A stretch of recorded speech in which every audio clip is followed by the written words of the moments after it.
송은재TV 시작합니다. 국민의힘 전당대회 당권 경쟁이 이제 일주일도 채 남지 않았습니다. 어젯밤에 이어서 오늘 오전에 두 차례에 걸쳐서 이 토론회가 있었습니다. 한 번은 TV, 한 번은 라디오, 이렇게 토론회도 있었고, 오늘 오후 2시부터는 이제 마지막 합동연설회입니다. 수도권, 강원 지역까지 경기도 고양에서 마지막 합동연설회가 지금 열리고 있습니다. 아직도 두 번의 토론회가 남아있고 5일 정도, 5, 6일 정도의 선거운동 기간, 경선 기간이 남아있긴 합니다만 한동훈 대세론이 그대로 굳어지는 것이다. 더 오히려 강화되고 있다라는 것 여론조사로 선명하게 보여주고 있습니다. 많은 우려도 나오고 있습니다. 지금 현재 서너 가지를 놓고 소위 한동훈 청문회입니다. 한동훈을 놓고 이제 나머지 3명의 후보가 한동훈이 당대표로 적합하냐, 네거티브입니다. 이걸 이제 검증하는, 이름은 검증입니다. 그런데 근거 없는 이 네거티브가 많다. 그래서 이게 오히려 당의 분열을 가져오는 것이 아니냐, 이런 걱정, 우려가 나오고 있습니다.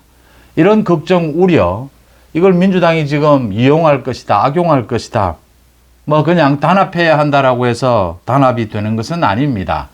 권력관계, 정치에 있어서 권력관계는 뭐 지금은 모든 권력이 국민으로부터 나옵니다. 정치에 있어서 권력관계는 뭐 그냥 우리가 단결하자, 똘똘 뭉치자 해서 뭉쳐지는 것이 아니고 이 권력의 힘, 힘의 크기, 균형, 이런 부분에 의해서 견제하기도 하고 화합하기도 하고 그런 답이 나온다라고 하는 점입니다. 현실적으로 이제 한동훈이 만약 당대표가 될 경우에 이 여권 전체, 민주당은 어떻게 움직일 것이냐, 여권 전체 어떻게 하면 현실적으로 구호뿐만이 아니라 단합을 할 수 있을 것이냐 한번 짚어보겠습니다. 먼저 오늘 CBS 라디오에서 이 후보자 토론회가 열렸습니다. 거기에서 20살 언저리의 젊은 시절의 사진을 공개를 하는 그런 코너가 있었습니다. 나경원은 뭐 대학교 4학년 때 그때 MT를 갔을 때의 사진이 공개가 돼서 나경원의 단발머리 뭐 이야기가 되고 있고, 원희룡은 젊은 시절에 공부를 할 때 아주 여러 가지 형편이 어려웠죠. 그래서 이 자신에 대해서 사진을 찍어줄 사진이 많이 남아있질 않다. 고등학교 때 사진을 공개를 했습니다. 나경원이 옆에 있다가 원희룡이 굉장히 뭐 예쁘게 나온 사진이다, 자기가 본 것 중에. 두 사람이 동창이고 친구니까요. 또 윤상현은 군대에 있던 사진 공개를 했습니다. 한동훈도 20살 때 사진을 공개를 해서 한동훈이 정말 미남이다, 그 장발에 청바지를 입고 찍은 사진. 그 당시에 자신은 록밴드를 좋아했는데 그런 스타일이다. 한동훈은 뭐 인물이 정말 좋다, 뭐 이런 이야기, 많은 화제거리를 낳고 있습니다. 세대별로는 지금 나경원, 윤상현, 원희룡이 나이대가 비슷하고 한 10년 차이를 두고 한동훈이 있습니다. 가벼운 이야기부터 제가 출발을 했습니다.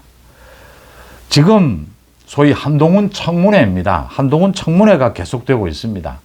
원희룡이 처음에 시작을 했고 이제는 나경원이 그 바톤을 이어받아서 한동훈에 대해서 검증, 공격을 계속하고 있습니다. 그 중에는 근거가 들어있는 것도 있고 대부분 근거가 없는 것이 대부분입니다.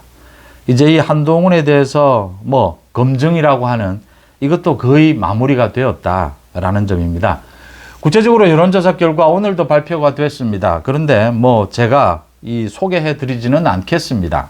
사실은 소개해 드릴 필요도 없이 한동훈은 계속 60% 이상의 한동훈의 지지율은 더 강화되고 있고, 나경원이 원희룡보다 좀 앞서는, 원희룡이 좀 지지율이 무너지는 이런 현상을 보이고 있습니다.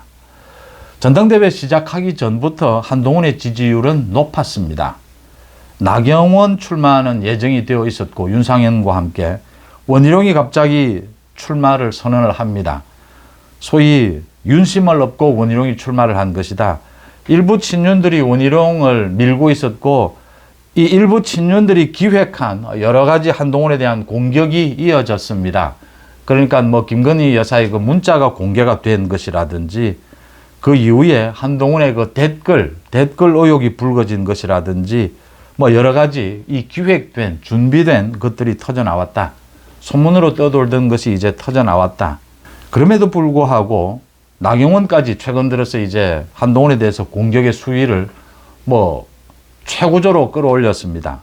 그런데도 지지율은 변하지 않고 있다. 당원들, 민심과 함께 당원들의 생각은 확고하게 한동훈으로 굳어져 가고 있고 더 강화되고 있다라고 하는 점입니다. 이런 식이라면 조기에 나경원, 원희룡이 후보 단일화하는 것도 어렵고, 단일화한다라고 해도 한동훈 대세론을 막을 수 있을 것 같지는 않습니다. 결선 투표로 가도 결과는 한동훈으로 보입니다. 그럼에도 불구하고 한동훈에 대한 공격이 계속되면서 많은 불협화음을 낳고 있습니다. 오늘 오전에도 이 CBS 토론회에서도 또 새로운 사실이 나왔습니다. 그러니까 나경원이 한동훈에 대해서 왜 법무부 장관으로 있을 때 이재명을 구속시키는데, 이 사법 처리하는데 좀 성과를 내지 못했느냐라고 하니까 한동훈이 법무부 장관이 이렇게 구체적인 사건에 개입하는 것은 아니지 않느냐라고 반박을 하면서, 나경원이 과거에 그 민주당의 입법 폭거를 막기 위해서 이 활동을 하다가 패스트 트랙으로 다른 많은 의원들과 함께 기소가 되어 있죠. 이걸 좀 무마할 수 없겠느냐라는 부탁을 한동훈에게 한 적이 있지 않느냐. 그때 자기가 거절을 했다. 법무부 장관이 그런 개별적인 사건에 대해서 개입할 수 없는 것이기 때문에 거부한 적이 있지 않느냐, 이런 사례를 들어서 나경원에게 역공을 펼친 것이죠. 그래서 이게 지금 민주당에서는 한동훈, 나경원 모두 수사를 해야 한다, 이게 청탁을 한 것이 아니냐, 또 이렇게 공격을 하고 있고, 한동훈의 법무부 장관 시절의 댓글입니다. 댓글 논란도 계속되고 있습니다. 댓글 부대를 활용한 것이 아니냐.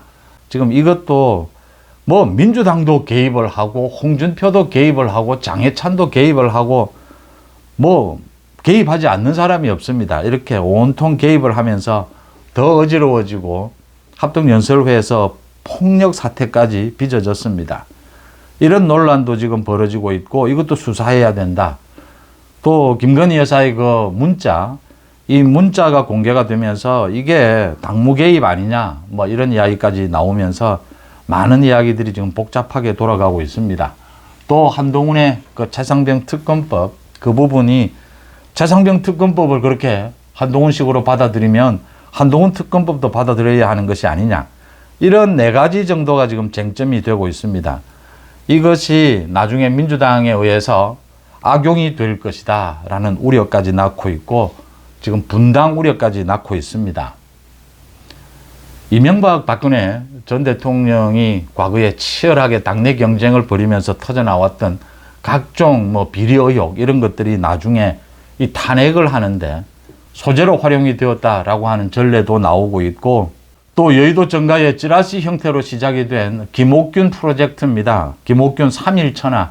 한동훈이 당대표가 되더라도 친윤 일부에서 이 한동훈을 끌어내릴 것이다. 곧바로 당대표직에서 끌어내릴 것이다. 이런 김옥균 프로젝트도 나오고 있고, 거기에 대한 반격으로 한동훈이 끌어내려지는 것이 아니라 오히려 그런 것을 기획하고 있는 친윤 일부가 박살이 날 것이다. 이런 반격도 또 있습니다. 한동훈이 당대표가 될 경우에 윤석열 대통령과의 관계, 당정 관계, 김건희 여사 부분도 이야기가 되고 있습니다. 많은 우려를 낳고 있습니다. 당원들을 중심으로 많은 걱정이 있을 수밖에 없습니다. 민주당에서는 슬슬 전당대회가 아니라 분당대회다, 이렇게 또 갈등을 부추기고 있습니다. 그런데 너무 크게 우려할 것은 아니다. 물론 걱정은 해야겠지만 너무 크게 우려할 것은 아니다라고 하는 점이, 한동훈 대세론이 압도적인 한동훈 이 지지가 전혀 깨지지 않고 흔들리지 않고 그대로 유지되면서 더 강화되고 있다라고 하는 것입니다. 이 당심 민심이 지금 한동훈을 지목하고 있는 것입니다. 이것을 읽어본다면, 이 흐름을 읽어본다면 그렇게 우려할 일은 아니다라고 보입니다. 이 민심과 당심의 이 흐름을 모두 다 현명하게 받아들인다면 그렇게 우려할 일은 아니다. 누가 뭐래도 권력은, 아버지와 자식 간에도 권력은 나눌 수 없다라고 이야기합니다. 이 권력은, 국민들이 준 권력은 모두 자신들이 행사해서 국민들로부터 신뢰를 받고자 합니다. 정치권의 이 권력의 문제를 단합해라, 똘똘 뭉쳐라라고 말한다라고 해서 단합해지는 것도 아니고, 분열하라라고 해서 분열하는 것도 아닙니다. 냉정한 권력 관계로 그 권력 관계에 따른 합리적인 판단들, 이 정치 세력들이 그 판단들을 어떻게 이끌어낼 수 있을 것이냐. 그 가장 중심에 한동훈의 압도적인 지지율이 있습니다. 저는 당신 민심이 지금 한동훈에 대해서 압도적인 지지를 보내고 있고, 이런 식으로 가면 1차 투표에서 압도적으로 한동훈이 당선이 된다. 그렇게 되면 벌써부터 대통령실도 대비를 하고 있고, 국민의힘도 많은 대비를 하고 있고, 민주당도 대비를 하고 있습니다. 그렇게 되면 굉장히 여러 가지의 우려되는 부분은 있겠지만 현명하게 모두들 대처를 한다면 잘 풀려갈 것이다, 이렇게 봅니다. 그러니까 심각합니다. 지금의 전당대회 분위기, 폭력 사태까지 나왔고 분열, 네거티브 심각합니다. 그럼에도 불구하고 한동훈의 압도적인 지지율이 계속 유지가 된다라고 하는 점입니다. 이게 뭘 의미를 하느냐? 이 부분을 잘 해석해야 된다라고 하는 점입니다. 그러니까 변화입니다. 지금 민심과 당심이 한동훈에 대해서 압도적인 지지율이 계속 가고 있는 것은 변화입니다. 윤석열 정부도 바뀌어라. 국민의힘도 바뀌어라. 그 바뀌는 중심에 한동훈이 있어야 한다. 이걸 이야기하고 있는 겁니다. 나경원과 원희룡이 왜 실패를 했느냐? 지금 윤심팔이를 하고 바뀌어라라고 당심이 이야기하는데 뭘 바꿔야 할지는 얘기하지 않고 계속 네거티브만 한 것입니다. 뭘 바꿔가겠다. 총선 패배를 딛고 앞으로는 어떻게 여권을 바꾸겠다. 그래서 민주당의 문희조를 심판하겠다. 이 이야기가 주제가 되어야 하는데 네거티브에만 매달리면서 심지어 나경원, 원희룡이 저 정도밖에는 되지 않느냐. 제가 이 스포츠에 비유를 합니다. 나경원, 원희룡 누가 뭐래도 지금 여권에서는 낼 수 있는 참 경쟁력 있는 이 후보들, 정치인들입니다. 그런데 그렇지 않습니까? 축구를 좀 잘한다라고 해도 손흥민과 붙여놓으면 많은 차이를 보이게 됩니다. 그래서 한동훈의 메시지 능력이라든지 이 변화라고 하는 시대 정신을 읽는, 이게 한동훈이 적중을 하면서 이런 차이를 보여주고 있다. 나경원, 원희룡, 나경원이 좀 원희룡과의 후보 단일화도 노리면서 이 여권의 변화를 보여줘야 하는데 그렇지 못했다. 그래서 판세는 굳어졌다, 이렇게 보입니다. 지금 논의가 되고 있는 것들이 좀 우려가 된다. 크게 그렇게까지 우려할 필요는 없다. 한동훈의 압도적 지지율만 유지된다면 이렇습니다. 그러니까 오늘 이야기가 나온 이 패스트트랙 수사를 놓고 나경원이 한동훈에게 부탁을 했다, 청탁을 했다. 청탁 아닙니다. 제가 보기에는 한동훈이 역공으로 매섭게 역공을 한 것인데, 먼저 나경원이 한동훈 법무부 장관 때 왜 이재명을 구속하지 못했느냐.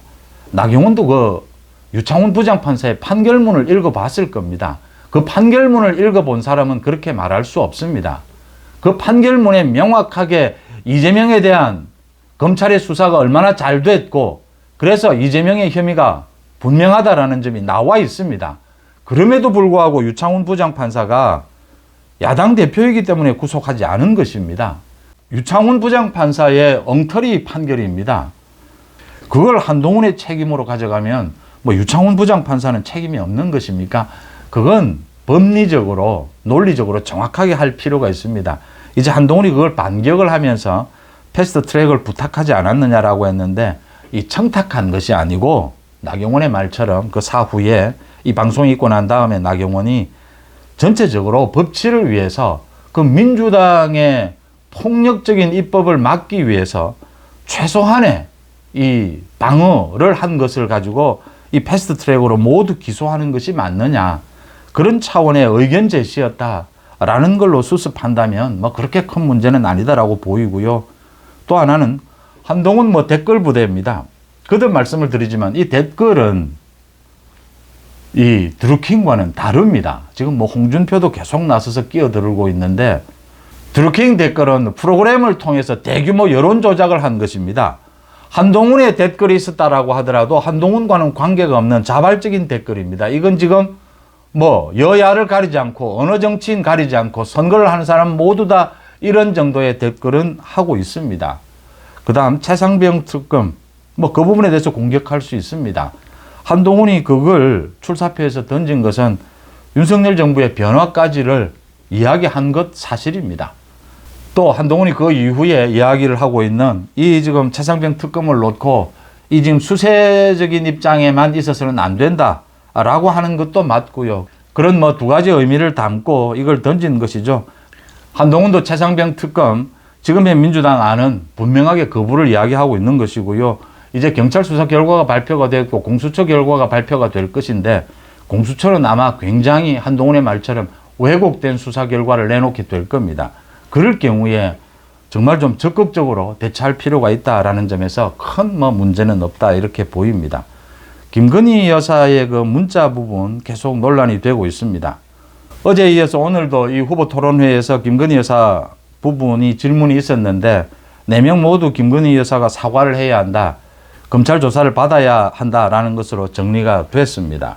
김건희 여사 부분도 뭐 그렇게 한다면 그 문자 공개라든지 김건희 여사가 뭐 많은 사람들과 통화를 했어요. 진중권도 그걸 공개를 했고 또 신평 그 변호사 신평도 공개를 하고 뭐 이런 상황입니다. 이걸 정리해 가야 된다라는 건 분명해졌습니다. 한동훈이 압도적으로 당대표가 되면 윤석열 대통령이 그 부분을 받아들여야 합니다. 뭐 있는 그대로 여권의 권력을 나눌 수밖에 없습니다. 견제할 땐 견제하고 또 손잡을 땐 손잡으면서 윤석열 대통령을 중심으로 한동훈 대표를 이제 인정해야 합니다. 뭐 차기 권력으로도 인정을 해야 하고 여권의 권력, 의사결정 구조에서도 거의 대등한 수준으로 인정을 해야 되는 그 부분을 대통령실도 지금 뭐 준비를 하고 있는 것이고 윤 대통령도 마음의 준비를 해야 합니다. 김건희 여사 부분도 정리를 해야 합니다. 검찰의 조사를 받아야 하고 털고 갈 건 털고 가야 합니다. 이제 더 이상 지금은 선거 기간도 아닙니다. 그래서 정리를 해 가야 된다라고 하는 것이고요. 지금 원희룡을 앞세워서 일부 친윤에서 이 기획을 해서 한동훈을 집중적으로 네거티브한 것. 이 사람들이, 이 세력들이 한동훈이 당대표가 되더라도 또 한동훈 끌어내리기에 나설 것이다. 안 됩니다. 한동훈이 압도적인 지지를 받게 되면 이 사람들 스스로 살 길을 찾게 됩니다. 찾지 않는다면 한동훈 당대표에 의해서 이 사람들이 박살이 날 것이다 라고 하는 점입니다. 그 다음 민주당 마찬가지입니다. 민주당이 여러 가지로 지금 국민의힘 전당대회에 개입을 해서 이 갈등을 부풀리고 분열을 노리고 있는데 오늘도 공개가 됐습니다. 그 이재명의 대북 송금, 김성태 전 쌍방울 회장의 그 판결문입니다. 그 판결문에서 이재명의 이름이 50번 가까이 나오면서 이 김성태가 북한에 준 800만 달러는 이재명의 방북을 위해서 이재명이 알고 있고 이재명의 지시에 의해서 사실상 지시에 의해서 이 돈을 북한 지도부에 준 것이다 라는 걸 분명하게 하고 있습니다. 이재명의 사법 리스크가 급해지면 급해질수록 이재명의 지금 탄핵이나 특검 공격도 빨라지고 있습니다. 그런데 한동훈의 압도적인 지지율, 한동훈 대표가 탄생을 하면 이런 부분에 있어서도 이재명은 굉장히 곤혹스러운 입장에 빠지게 될 것이다 라는 걸 예상해 볼 수가 있습니다. 단 여기에서 대통령실, 윤석열 대통령, 그 다음 친윤 일부 당에서 압도적인 지지를 받는 한동훈 지도부를 있는 그대로 인정하지 않게 되면 이제는 상당히 어려워진다라고 하는 것이고 그렇게 인정하지 않는 세력에 대해서 한동훈이 당대표가 되고 난 다음에 어떻게 제압해 갈 것인가, 어떻게 교정해 갈 것인가에 대한 한동훈 측도 그런 부분에 대한 대비, 준비도 하고 있고 좀 더 구체화 시켜야 된다라고 보입니다. 뭐 사실상 전당대회는 앞으로 좀 남아있지만 전당대회는 끝나지 않았느냐. 한동훈의 지지율이 얼마만큼 압도적이냐. 거기에 따라서 한동훈 이 지도체제가 좀 안정적으로 갈 것이냐 아니면 조금 불안을 겪을 것이냐 그 차이를 가져오게 될 것이다. 이 변화를 요구하는 민심 당심이 한동훈으로 얼마나 결집하느냐 라는 부분만 남아있다 이렇게 읽힙니다. 송재TV 마칩니다. 고맙습니다.